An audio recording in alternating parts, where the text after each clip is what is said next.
teve pergunta também do Daniel. Eu vou botar a pergunta aí dele na tela e depois vou até formular também uma outra questão para você responder junto. Fala, Mário, tudo bem? O que mais irrita a torcida tricolor hoje em dia é ver as joias de Xerém brilharem por times pequenos da Europa ou até com a camisa dos nossos adversários, enquanto nós jogamos com jogadores de qualidade questionável e com salários que não chegam nem perto do que esses moleques recebiam. O que estamos fazendo hoje para mudar esse paradigma?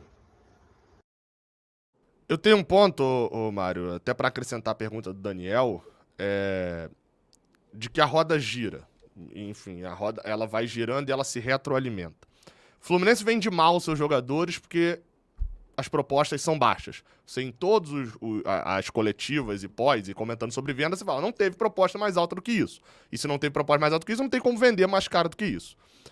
Só que eu também vejo de que as propostas são baixas também pela colocação do Fluminense no mercado. Então, o Fluminense vende mal porque as propostas são baixas, e as propostas são baixas porque o cara lá, quando olha, fala, pô, meu amigo, se pegaram o João Pedro por esse valor, você acha que eu vou pagar muito mais pelo Luiz Henrique? Um exemplo, obviamente. O Fluminense não pode recusar, e isso é também sabido, e a gente usa o mercado europeu, mas todo o mercado sabe disso, até porque não são muitos os intermediários que fazem essa intermediação, sabe que o Fluminense é um clube em dificuldade financeira, né? Que vende Xerém para poder manter o futebol profissional, vende o jogador para poder manter o futebol profissional. Fazendo todo esse preâmbulo, né, deixando todas essas informações e como a roda vai se retroalimentando. O Fluminense tem dificuldade financeira porque vende mal ou vende mal porque está em dificuldade financeira? O ponto é como fazer, e a pergunta do Daniel, como fazer essa roda parar de girar. O Fluminense vai sempre vender o jogador baixo e vai sempre precisar ainda complementar essa renda vendendo um outro jogador por um valor baixo? Gabriel, como foi o nome do torcedor que perguntou? Você pode repetir? Daniel. Bom, então, Daniel e Gabriel respondendo aos dois. Essa é uma roda, é um ciclo, né, como você falou, uma roda que se retroalimenta, mas não só, Gabriel, pela questão financeira do clube. Ela se retroalimenta por uma série de motivos, e também não só no Fluminense, né? Se você for verificar, recentemente o Atlético Mineiro, que hoje tem um investidor muito potente, apesar de ter uma dívida que é o dobro da nossa, né, e um faturamento semelhante ao nosso, mas ele tem um sistema de investimento direto no futebol, igual o Fluminense teve no passado. O Atlético Mineiro vendeu uma de suas joias, aí, o Savinho, para o Manchester City, salvo engano, por 6 milhões de euros, tá? Considerada lá uma das maiores joias da base do Atlético Mineiro.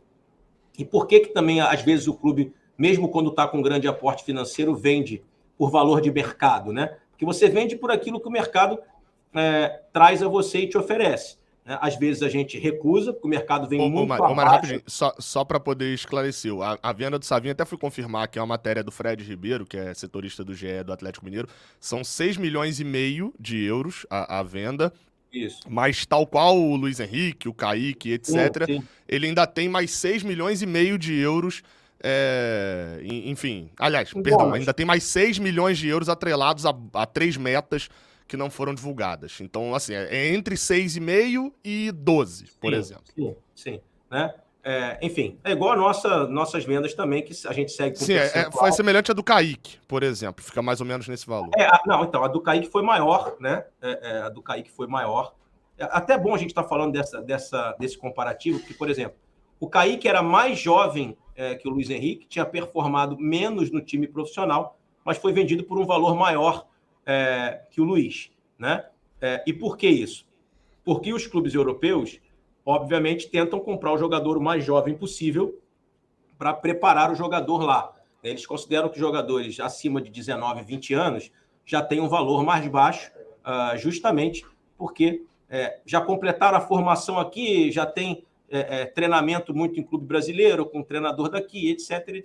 Então, é uma visão dos clubes europeus. Mas falando dos motivos pelos quais não só o Fluminense, mas também outros clubes fazem as vendas, algumas muito boas, algumas ótimas, algumas consideradas ruins. Só antes de você falar dos motivos, só para poder esclarecer, porque eu acabei comentando um erro aqui.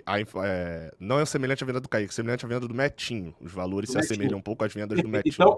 A de Kaique foi 10 de euros mais 16, se eu não estou enganado. Isso. Não, a do Kaique é o seguinte, são 10 milhões de euros mais 14 milhões de euros de bônus, mas eu disse numa coletiva que desses 14 milhões de euros de bônus, entre 6 e 7 são factíveis. Os outros existem, mas são bônus, assim, possivelmente ele terá que ser um desses foi tá? revelado, inclusive, mas é algo isso. Mas você imagina o seguinte, o Atlético vendeu um jogador, eu acho que o Savinho é um atacante, pelo preço mais ou menos que a gente vendeu o volante.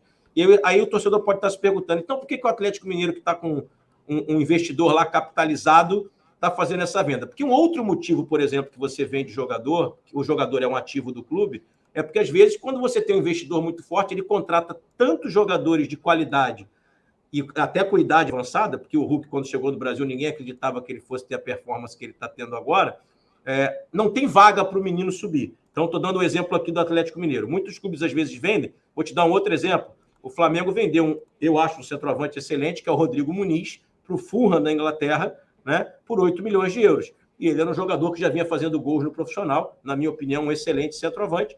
E o Flamengo fez uma opção, mesmo estando com muito dinheiro, porque o Flamengo tem o Gabriel, o Flamengo tem o Pedro, e o Flamengo sabia que o time profissional ia ter dificuldade de absorver. Para não perder esse ativo a zero, porque aí a lei não beneficia os clubes, os contratos acabam, né, e você não tem o direito de renovar automaticamente, o jogador tem que querer renovar.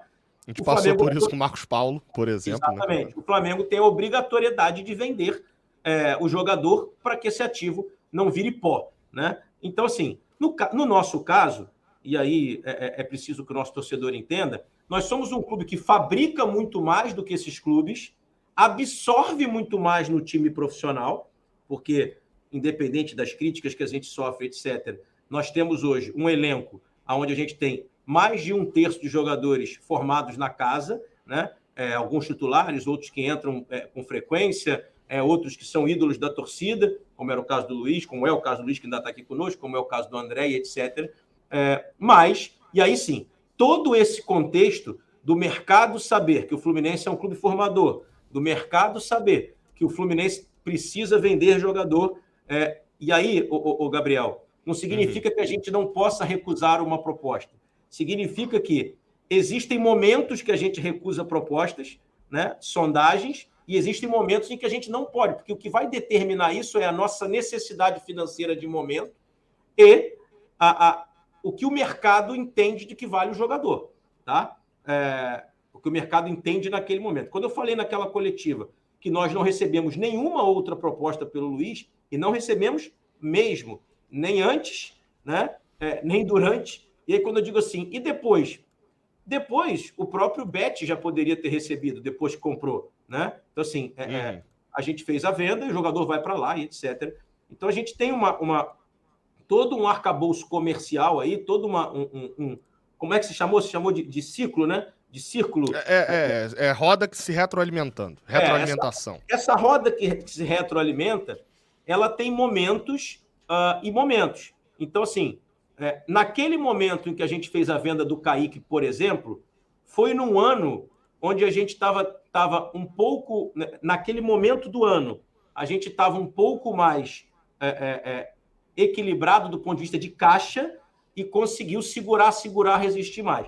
Na própria venda do Luiz, só para você saber, eu acho que eu falei isso na coletiva, mas aquele era um momento de muita emoção, uma mistura de tristeza, a gente jogando a Libertadores, enfim, talvez as pessoas... talvez eu não tenha me explicado bem, talvez as pessoas não tenham também na emoção e na raiva mesmo de estar ali vendendo o jogador, mas a primeira proposta que chegou pelo Luiz do Bet foi de 5 milhões de euros por 100%. Tá? Só que naquele momento nós tínhamos em curso as vendas do Nino e do Gabriel Teixeira, tá? Que não aconteceram por circunstâncias alheias à nossa vontade. Tá?